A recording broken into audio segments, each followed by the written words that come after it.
జక్కయ్య చాలా ప్రయాసపడ్డాడు. పొట్టివాడు చూస్తే పొట్ట చూస్తే ఇంత లావు ఉంది, చూస్తే ఆ మేడి చెట్టుకి అన్ని పుల్ల జీవాలు ఉన్నాయి, గండు జీవాలు ఉన్నాయి.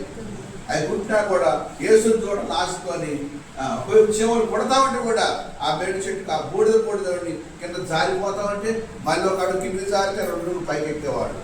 ఆ విధంగా పైకి ఎక్కి ఆయన యేసు ప్రభుని చూద్దాం, ఆయన ఎక్కడ కూడా కనపడలేదు.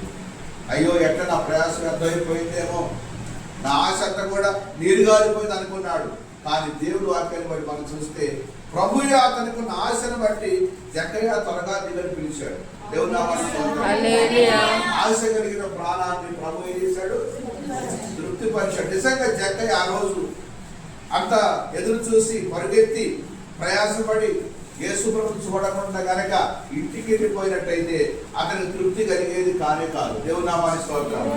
అసంతృప్తికి వెళ్ళిపోయేవాడు, అయ్యో ప్రభు నేను చూడలేకపోయానే.